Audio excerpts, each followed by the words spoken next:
Okay, example 5b, we are solving again using Gauss-Jordan elimination. Okay, our system now is 5x plus 3y equals 15, and 4x plus 2y is equal to 8.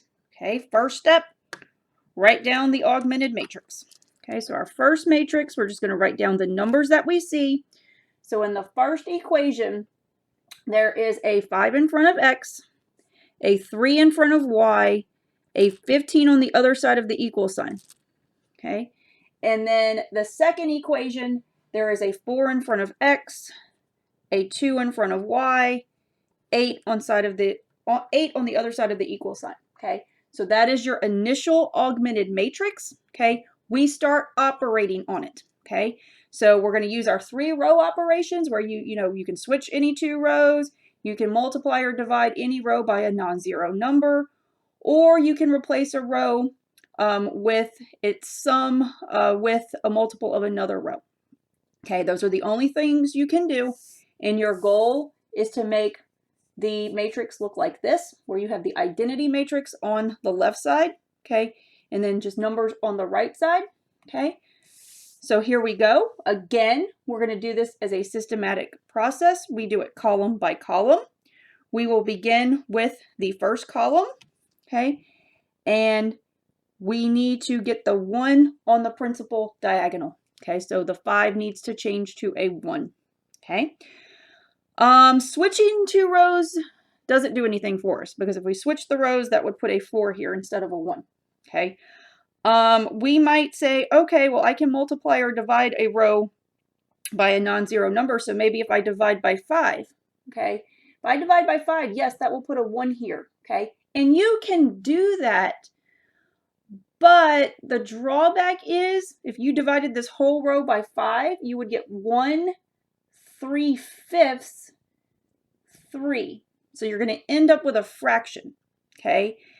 Which is fine. It is perfectly correct. But then for the rest of the problem, you're going to have to deal with fractions, okay? And what I tell students all the time, if you see a way to avoid fractions, then do that, okay? If you unfortunately get stuck with fractions, then there's, you get stuck with fractions. You can have your calculator. You have your calculator in case you're not good with fractions, okay? But if there is a way to avoid the fractions, avoid the fractions, because it's a lot easier to deal with like a whole number, okay? All right, so what else can we do? Well, do you guys remember when I was going over the 3 rules or the 3-row operations that you can do? Let me go back to it. Maybe you don't remember, okay? When we talked about this 3rd row operation, okay, actually, it wasn't on this page. Hold on. It was on a different page. It was one of the examples we did. Hold on. It was this page. Okay. When we did this page and we started doing the practice with the row operations and we did examples E and F, you are allowed to add or subtract 2 rows. Okay, and I told you to remember that because it would be really handy dandy at some point. Okay, you are allowed to add or subtract any 2 rows. Okay, well, if you look at this, if I subtracted the 2 rows, 5 minus 4 gives you a 1. Boom! That's what we're going to do, okay? So we are going to do row 1 minus row 2, and that's going to replace row 1, okay? Be careful with subtraction. The order of subtraction matters, okay? If I did row 2 minus row 1, that's going to give me a different result, okay? I want a positive 1 there, so I need to do row 1 minus row 2. All right, so again, row 2 is not going to change. So I'm going to go ahead and put it in here, 4, 2, 8. Okay, all right, so now I'm going to do the subtraction. 5 minus 4 is 1. 3 minus 2 is 1. 15 minus 8 is 7. Okay, here is your second matrix. Okay, we avoided fractions. Okay, again, if you did not see this, you probably ended up dividing this first row by 5. Okay, and you got 1 3/5 3. Okay, perfectly fine. It's just going to be a pain in the butt because you got to work with fractions. Okay, this way, avoided fractions. At any time, you may add or subtract any 2 rows. Okay, that is just a special incidence of the third row operation. Okay. Okay, so here we are. We are still working in the first column. Okay.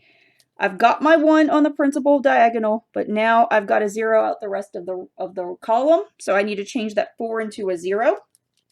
Okay. So again, anytime you're zeroing something out, you're going to use the third row operation. Okay. We are trying to change row 2. Let me give myself a little more room here. We are trying to change row 2. So what I can do is I can add to row 2 a multiple of another row. So I'm going to have to multiply row 1 by something. Okay.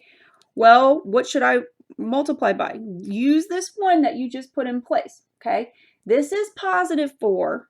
So if I want to make it 0, what's going to cancel that out? Well, a negative 4. Okay. So if we go ahead and multiply row 1 by negative 4, that's going to put a negative 4 right here, and then you add it back to this row. So negative 4 plus 4 is going to give you 0. Okay, so this is going to be our row operation. Okay, we're going to do negative 4 times the first row. Okay, and then we're going to add it to the second row, and we're going to get the new second row. Okay, I will go ahead and just do the work right here. Okay, and then I'll put the matrix over here. It's hard to kind of keep these straight with all the work too, okay? So I'll put the third matrix over here. We are changing only the second row, so I'm going to leave the first row alone. The first row is still going to be 1, 1, 7. Okay, now let me go do my work and get my new second row. Okay, so over here, okay, we are going to take the first row and multiply by negative 4. Okay, so 1, 1, 7. You need to multiply all those guys by negative 4, so that's going to give us negative 4, negative 28. You need to add that back to the second row. Okay, so we're adding here. Negative 4 plus 4 is 0. Negative 4 plus 2 is negative 2. And then negative 28 plus 8 is negative 20. That is going to be your new second row. Okay, so 0, negative 2, negative 20. Okay, you are done with the first column. You've got 1 and 0. Okay, so time to move on to the second column. Okay, you want to secure the 1 on the main diagonal first. Okay, so main diagonal element. Okay, that's the number in the second row, second column. Okay, we've got to change this guy to a 1. Okay, the easiest way to do that, okay, is going to be to use the second row operation where you are going to multiply or divide a row by a non-zero number. Okay, both of these numbers are divisible by negative 2. If I did negative 2 divided by negative 2, that would put a positive 1 right here. Okay, but you would have to divide the entire row. Okay, so our next row operation is going to be, we have to notate it, we're going to take row 2 and we're going to divide it by negative 2. And that's going to become the new row 2. Okay, so our fourth matrix will be, first row stays the same, so 1, 1, 7. And then I will take row 2, okay, and we need to divide all of it by negative 2. Okay, so our new row 2 is going to become 0, positive 1, positive 10. Okay, so there we go. All right. So there we go. Okay, so we've got our 1 on the main diagonal. And so the last step will be, since we're still in this column, you want to 0 out the rest of the column. Okay. All right, so we need a 0 right here. Okay, again, third row operation comes into play. Okay, you want to go ahead and make a change to row 1. Okay, so you need to add to row 1 a multiple of row 2. Okay, so what do I multiply row 2 by and then add it back to row 1? Okay, again, you're using this 1 you just secured to get the 0. Okay, I want to 0 this out. Okay, it's a 1. So I need to add to it a negative 1 to make them cancel. So if I multiply the second row by -1, that will put a -1 right here. I add it back to the first row. -1 plus 1 will give me 0. Okay, so we're going to do -1 times row 2 plus row 1 will give us the new row 1. All right, so our fifth, and it should be our final matrix, okay, row 1 is going to change. Row 2 will not, so I'm going to keep it the same. Okay, and then I'll do my work down here. Okay, I am going to multiply row 2 by -1, so that's going to change the sign of everything. Okay, I'm going to add it back to the first row. Okay, so 0 plus 1 is 1, -1 plus 1 is 0, -10 plus 7 is -3. Here is your new first row. Okay, you are done. This is the goal. Okay, this is the identity matrix, the ones on the main diagonal, the zeros elsewhere to the left of the vertical line.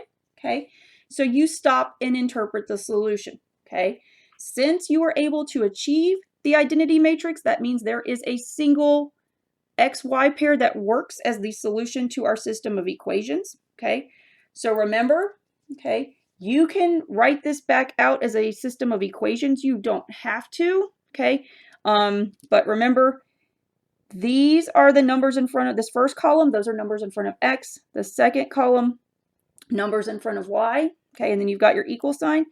That first equation would, or that first row is going to tell us that 1 times X plus 0 times Y is equal to -3. Okay, and if we simplify that, this is going to be X plus 0 equals -3. Okay, so basically, like I told you, once you get the identity, that top number is your X value.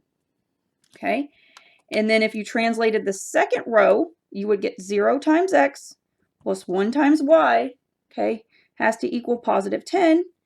You simplify that, it's going to be 0 plus Y, so Y equals 10. Okay, again, once you get the identity, the bottom number is Y.